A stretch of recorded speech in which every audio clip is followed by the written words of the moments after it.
Law Firm. In this video, we're discussing contested versus uncontested divorces. And I thank you for sitting in with us. Let's go ahead and hop right into it. Okay. So if you're considering, and again, just real quick introduction. I talked about who I am.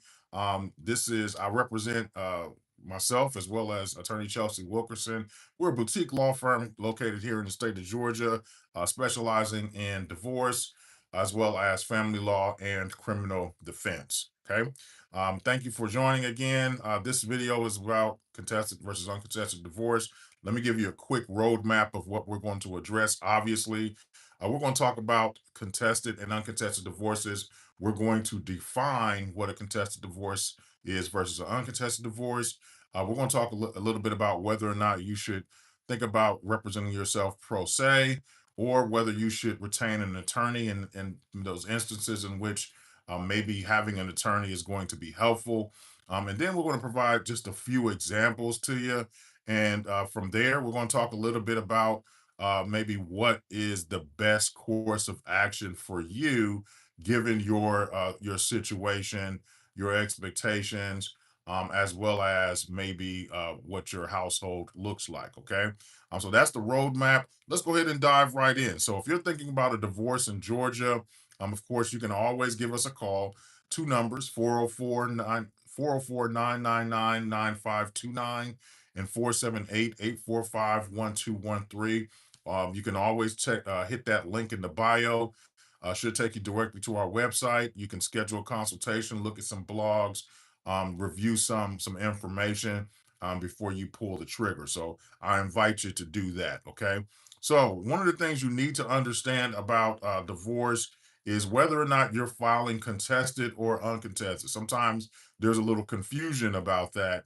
And so I do want to kind of demystify this process for you here, by basically just talking about it in very simple terms. All right, so let's start by defining an uncontested divorce. It is as it sounds, all right? It's very simple. Basically, it just means that the spouses agree on everything, okay?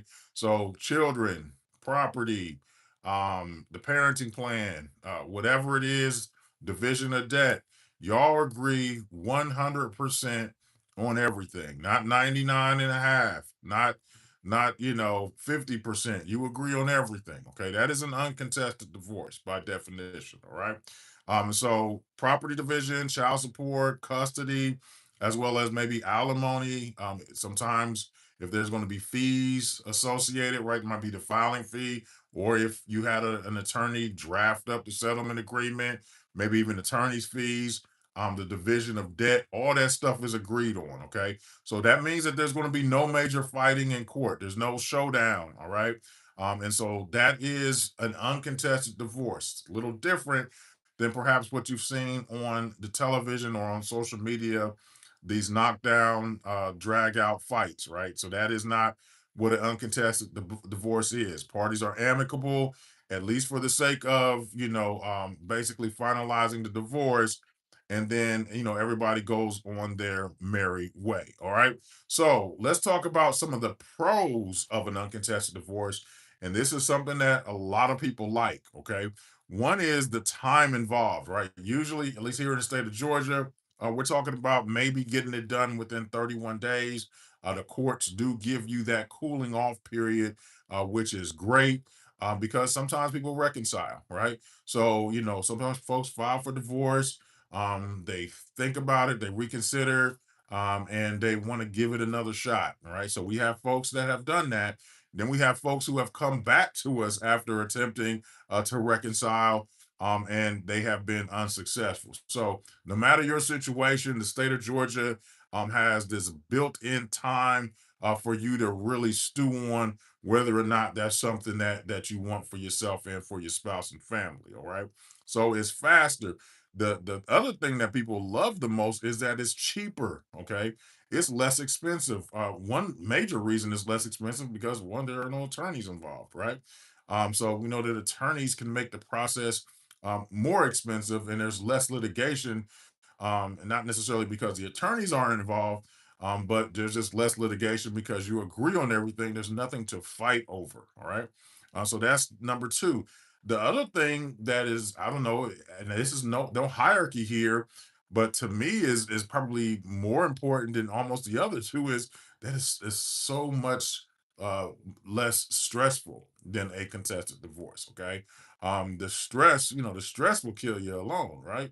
The emotional investment that people put into these fights, when it comes to a contested divorce, it's pretty serious stuff, right? So it is less stressful. That's a big deal. And then again, a big one is just this gives the litigants more control over the process, right? So you have more control. You don't, it's not a judge deciding, at least when it comes to the assets and the division of property and debt. A judge is not going to make those decisions. When it comes to a child custody, again, you're talking about the parenting plan with your soon-to-be ex-spouse. Y'all come to terms. A judge is not going to butt their head in and dictate to you what the parenting plan looks like and what the visitation schedule is going to be. You decide all of that between you and your ex-spouse. So it gives you more control. If the parties are on speaking terms, that's a good thing. Okay. If they're not, then that becomes a challenge, and maybe a third party like a judge, or unless you're talking about assets, a jury might have to step in and help make those decisions for you. So those are four great reasons for the pros of an uncontested divorce. All right. So uncontested divorces save time, they save money, and they save headaches. Right. So that is, or they can save headaches. Maybe I should preface that they can save time, they can save money, and they can save headaches. How and then there's a however in there. All right, so we'll come and talk a little bit about that. However, because we're going to talk a little bit about some of the risks that come with these uncontested divorces. All right, now most people love the pros of the uncontested divorce, but they don't really like to discuss the cons of the the uncontested divorce, and that is that sometimes one spouse might not really fully understand their rights and obligations under the settlement agreement. Okay, and so that's one thing that you want to be mindful of is, unless you are really keen on reading contracts, or you're just really familiar with family law, it can be problematic, right? If you are thinking about getting an uncontested divorce and you're just not too sure of what it is that you're reading. In that instance, you might want to see if you can retain counsel, maybe just to help you, read through the settlement agreement. Or you might want to, again, retain counsel to draft a settlement agreement on your behalf after sitting with that person or that law firm and essentially spelling out what your terms and conditions are and trying to get the other party to agree to them. Okay. So that is one risk. The other is that, and this is the biggest one, is that hidden assets oftentimes just go unnoticed. Okay. So one thing that we've seen is uh, one party is not aware that their spouse had another retirement plan. Okay. Retirement plans are sometimes the biggest assets in a divorce. Maybe it was funded by marital, by from the marital estate, by assets from the marital estate, which means that you might have been entitled to it in equitable division. So that you could have lost out on hundreds of thousands of dollars. And I've seen cases where we've come into the case and we've saved our client hundreds of thousands of dollars that they would have lost because we addressed what was going on with assets that were not initially disclosed. Okay, we had to track them down, or we had to hire a forensic accountant to go looking and to go digging for these assets, right? And so that is one thing that that is a huge risk in these uncontested divorces, especially if folks have been married for years or decades. Sometimes one spouse, it was that kid on the kindergarten playground that just wanted to hoard all of the toys for themselves, right? And or they did this in anticipation of divorce. And so one spouse is kind of caught unawares, and they, lose out on, a small fortune, right? Or something that they would have been entitled to. So that is one of the major risks. And another is that the agreement just might be unfair over the long term. Sometimes these parenting plans are drafted and people don't really understand them. And then, after maybe a few months into the parenting plan that the parties came up with, you discover, oh, we didn't talk about summers, or we didn't talk about holidays. And so I don't have any access to my kids during these times because they weren't addressed in the parenting plan. Another thing is, because people want to kind of facilitate a divorce so fast, they will go ahead and do the paperwork themselves, and they'll pretend, at least for the court's sake, that they don't have any children. Okay. So, hey, we don't have any children. We just want to go ahead and get a divorce. So, a parenting plan is never drafted. So, guess what?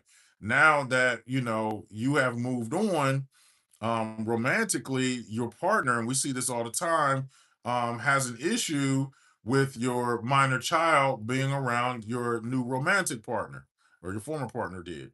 All right. And so, guess what? You want to address, or they may want to address, what's going on with visitation, but that's something that happens in a divorce, right? So now you have to make your way back into court, and you'll have to hire an attorney to address it, and it's going to take more time. So now you have essentially made a mess of your divorce, because you wanted to either be cheap, let's be real, you want to be cheap, save some money, and the things that should have been addressed, all the things that should have been addressed in your divorce, like a parenting plan, child support, health insurance, all of that stuff was not addressed. Okay.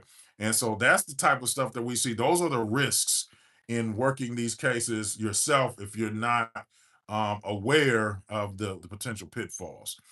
So let's talk a little bit about when a pro se divorce, pro se meaning you are working the case yourself, without representation, when it might make sense. It makes sense maybe if you don't have any children together. It makes sense if you haven't been together very long. It might make sense if you guys just don't have any assets. You've never had any assets, right? Might make sense if you don't have much debt together, right? Everyone has their own debt, all right? That's when it might make sense, where you guys might be able to enter into a full agreement. It might make sense if you have car loans that your spouse is not the primary the primary lender, or borrower, excuse me. It might make sense in those situations, right? Because sometimes that happens. Someone's on someone's car note. Someone they're both, you're both on the mortgage. Okay, those things have to be addressed in divorce, and if you have good counsel, they are addressing those things. If you're doing it yourself, you might not be aware that there are things that need to be checked off before you get to a final, right? Or before you sign a settlement agreement. A judge is not going to address all of that stuff with you, okay?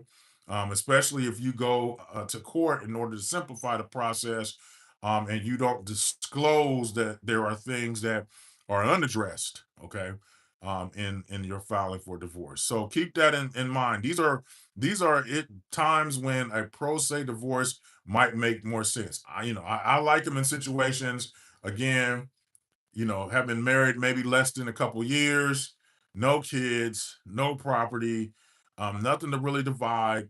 No one's, there aren't two names on an apartment. You didn't sign for your spouse's car. Those type of things don't exist.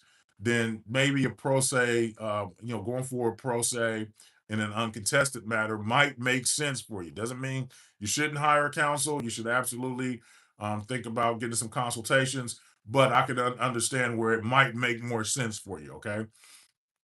And I'll just remember this though, and I can't emphasize this enough, is that mistakes can be costly. Okay, and so I see it often where sometimes folks in anticipation of divorce, they say, "Hey, you know what? Let's save on the attorneys. We know we have this house. Let's put the house on the market. Go ahead and put it up for sale. Get rid of the big assets." Divide everything up, and then all we have to really address maybe is some smaller issues. Well, the problem with that is that maybe that house was going to be a potential bargaining tool in later negotiations, right? Or maybe there were some other assets that you already disposed of that would have been great as bargaining chips. Okay. However, you disposed of them. Okay. And you might have set up the opposing side in a situation that's going to really advantage them over you in this process. Right. And so there are things that your counsel is just going to be aware of, and might not be worth saving, the few $100 or a couple $1,000, if in the end you lose out on tens of thousands, hundreds of thousands of dollars. Okay. And so, my mother used to say, you get what you pay for. So you might want to think a little bit about that as you really enter this process. All right, so let's talk a little bit about. So we talked about uncontested divorces. I'm going to talk a little bit about contested divorces.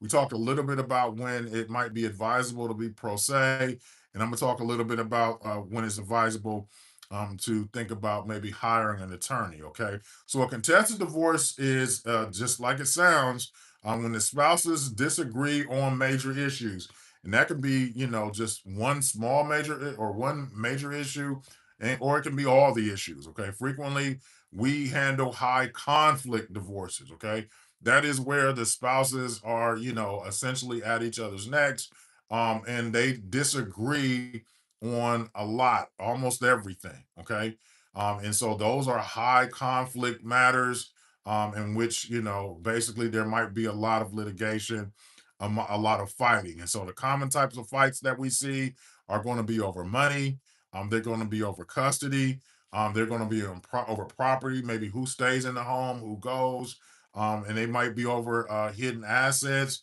They might be over things like support, and that could be child support, spousal support, might be over things even like attorney's fees. Those are the things that we see in these highly contested matters that we're on, right? And it might be over all of them. A lot of times, that's what we're looking at.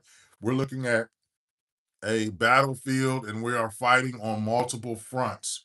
Okay. And so the stuff can be, obvious, as you can imagine, it can be fairly nasty. It can be fairly time consuming. And there's a cost that comes with all of that. All right. So if there's a disagreement, just be mindful that your matter is more than likely is going to be uncontested. All right. So let's talk about the pros, because there are many pros of a contested divorce as opposed to an uncontested divorce. So one is your ability to fight fair. All right. In a contested divorce, everything is on a supposed to be supposed to be above table. All right. And that's one of the reasons for that is because of what's called the discovery process. All right. And so you can subpoena records if people are not complying with discovery, but you're sending out interrogatories, you're sending out requests for production of documents. There's a domestic relations financial affidavit that needs to be filed, disclosing the other party's assets, debts, all that good stuff. So in that process, you are really unearthing and uncovering. Hopefully, if they're being honest in the process, and if not, then you got to bring on an attorney that's going to go looking, right? Going to go fishing for this stuff. But that gives you at least more firepower to try to find out if there are hidden assets. Okay, and so that's what's great about a contested divorce. It's a discovery process. Also, there's a submission of evidence, in these hearings. So if people are talking about what child support should be, sometimes you'll listen to people say, "Hey, this is all I can afford in child support," and there might be evidence to suggest otherwise, right? And so there's a presentation of evidence, and that can be testimony. It can be, evidence that comes in regarding the financial records, etc. And then, of course, there's the court intervention. So you have a third party that is essentially going to help really facilitate this process, which is not the case in an uncontested matter. The judge is just essentially saying, hey, do you agree to this? Do you agree to it? Okay, then, then we have a pact. That's usually what happens in an uncontested divorce, right? If there are kids in there, of course, the judge will have to look over things like the child support worksheets along with um, the parenting plan. All right, and so it's a great protection against hidden assets, and there can be a financial investigation. In addition to that, it protects your custody rights. All right, so many times. A good attorney is going to tell you, "Hey, don't get in there. You guys have a minor child. Like you can't. We have to disclose that to the court. What needs to be addressed is, we need to address this child support thing and maybe there is going to be no child support obligation because of the financial status of both parents. Maybe, we address the parenting plan. Maybe it's going to be 50 split. Maybe you guys live in a same community or a community over. The parties are amicable. Your child is of age. They can make a decision on how they're going to go back and forth, etc. All of that would be addressed in a contested divorce when we start talking about the parenting plan. And, of course, because it's addressed, visitation goes more smoothly. Where it's not addressed, a lot of times that visitation does not go well for at least one of the parents. And it doesn't usually take more than a few months to kind of really try to, begin going badly, right? Especially if the party's divorced and there's already bad blood. Unfortunately, a reality is the kids frequently become pawns in the chess game between the parents, and the parties usually find their ways back into court. So you want to make sure this is done right the first time. Otherwise, if your matter is contested and you're trying to be cheap, I'm gonna let you know already. You're going back to court, and you're going to be spending thousands of dollars every couple of years trying to address this. And given, I don't know how you guys separated, you that might be your situation anyway, right? Depending on how much fighting was involved and how unhappy the parties really were at the conclusion of their case. Okay, so good to have an attorney involved in this, where the situation where it's highly contested, the party is very litigious, and the parties are fighting and going back and forth. Okay, all right. So just understand that a contested divorce allows the parties to properly address everything that's going on, the major issues in the soon to be divorce, and make sure that they are properly adjudicated. So the cons of a contested divorce, and they're the usual suspects, right? You're familiar with these things. There's going to be more hearings. More than likely, there's going to be more attorney time, and so there's going to be a bigger cost. And that's usually the downside of bringing on an attorney, is the cost associated with their representation, right? So everybody understands that, right? But people bring on attorneys for a reason, right? And that's ultimately to, over the long term, in the long haul, to save money, right? That is the understanding: saving money, saving time, and having something done right the first time. Okay, because if it's not done right the first time, you're just going to spend more money. You're going to spend more time, right? Trying to get it addressed, trying to fix what you didn't get fixed, or fix what was broken the first go round. All right. The process can take longer, right? Because it becomes a little more litigious. So you got two attorneys in there, strong willed, strong minded attorneys who are trying to advocate for their clients. So we're in there going to bat for our guys. Usually the opposing side is doing the same if they're good, right? And if not, then we're going to try and steamroll them. But for the most part, the attorneys are, really fighting really hard for their clients, and that can extend the process. Okay, and make it take longer. And then it's just the lastly, it's more stressful. Okay, because it's more stressful. There's more litigation pressure. And this stuff can go on for months. It can go on for years, right? We have cases that have gone on for years, right? And it's we understand and recognize how stressful it is for our clients, but we want to get it right. That's the big deal, right? There are a lot of assets at stake. There are millions of dollars of assets at stake. We have to fight tooth and nail for our guys, right? Because we want to get this thing right. We want to make sure that our client leaves this process with everything they're entitled to, right? So throwing in the towel too early can mean, $500,000. It can mean millions of dollars for our clients. So yeah, we're going to make sure that we get it right. We're going to fight really, really hard, tooth and nail. And so that can, basically, be an emotional roller coaster for our clients, as it is for us. Okay. Now, here is when I believe you should strongly consider getting an attorney. Okay. And I've already kind of gone through these things. If you having issues of custody, if there are kids involved, you should probably think about an attorney. If there's real estate and property involved, if the retirement accounts, definitely if you guys own a business or one of the parties own a business, you should think about an attorney. Easy to hide assets if one of the parties owns a business. If you've had issues of domestic violence, if you had issues, of course, where one person is in control of all the money and has been for years, and if your matter is just high conflict, those are situations where I think it behooves you to really think long and hard about bringing an attorney on. All right, so let's discuss hidden assets really briefly because I kind of touched on it. And these are situations where if you have a suspicion that the other side is hiding assets, you probably need a lawyer. And here are some of those red flags that your spouse might be trying to keep some money, property, or any kind of resources or assets out of your field of vision.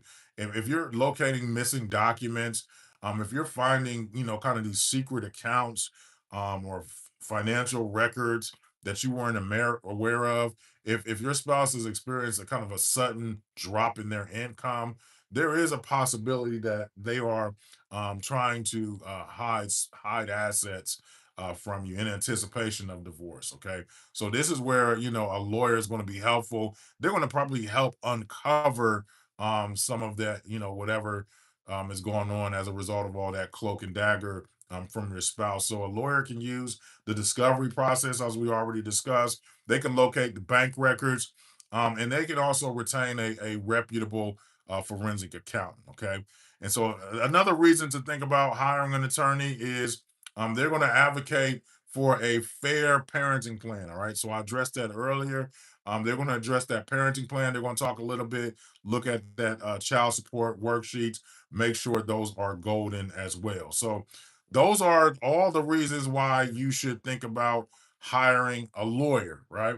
And now, as we kind of start turning the corner here on this video, I want you to just be aware of some of the common mistakes that we see. One is folks kind of rush into a settlement, and they're signing these agreements that are just bad, all right? And they're entering into bad agreements, and all they're going to do is find themselves back in court in a few months later, or years later, because and usually we get this, and one this former spouse will tell us, yeah, I just wanted it to be over. I signed the agreement. I wasn't really a sophisticated litigant. I didn't understand what I was signing, and it was super bad, and we have to address it for them. The other spouse is hiding assets, and they just our client wasn't aware of it, is another reason. And using children as leverage is a common mistake that we see also. And then just anything, posting anything about your divorce on social media, I just think usually it's in poor form, and bad taste. All right, so quick roadmap for what an uncontested divorce is going to look like. You guys are already in agreement. You get everything filed. The judge, basically gives you the green light. And after 31 days or more, depending on the jurisdiction, that's why I say 31 or more, you get your paperwork and you're done. Contested is, of course, you guys file, or someone files. The discovery process begins, usually a 6-month process. And then from there might be some negotiations, might be some hearings, and then there's a trial or you guys settle. And that's usually what that process looks like. Okay. So that is it in a nutshell. Everything uncontested as well as contested divorce. If you're thinking about a divorce, you want to again be mindful. Hey, is this going to be contested? Is this going to be uncontested? What would make our divorce Uncontested, if it's going to be uncontested, I want to identify the areas that we don't agree on. And maybe if you are amicable and can speak to one another, not everyone can, then that your divorce could be uncontested, right? There might be a pathway for you guys to resolve things without having an attorney get involved. But again, think about all of the things that I shared over the course of this video, why it still might be a good idea for you to confer with a lawyer or a law firm to find out whether or not you should move forward unrepresented. Okay. Now, if we can help you out, we'd be more than happy to. We cover divorce, we shall cover custody, legitimations, and we can address things regarding hidden assets. We'd be more than happy to do that for you as a full service divorce and family law firm. In addition to, as I said, we also do criminal defense. Sometimes those two worlds meet, usually when there are issues, accusations of domestic violence, or there might need to be temporary protective orders. We do same day consultation. We are very client centered. And so we have a very friendly team here. If you reach out to us, we'd be more than happy to chat with you, give you a consultation, and see if we can help you out. All right. So we have direct attorney communication. So one of the things that's different about our firm is professionalism is very important to us. And you will always on a weekly basis have access to your counsel, right? So some folks that come to us from other firms, that is one of their concerns, and with us that is not a concern. The other thing is, of course, we are going to advocate. We go to bat for our guys. And so we'd be more than happy to help you out and give us a call, 404-999-9529 or 478-845-1213. Go to the link in our bio, visit our website, take a look at some of our blogs, take a look at some of our videos here on YouTube. Follow us on social media, like this video, share it with someone, a family member that might be going through this process. We'd be more than happy, as I said, to help. Give us a call if we could assist you. Otherwise, thank you for joining us. And then hopefully tune in for future videos on criminal defense as well as domestic relations. Okay. All right, guys, you have a great one.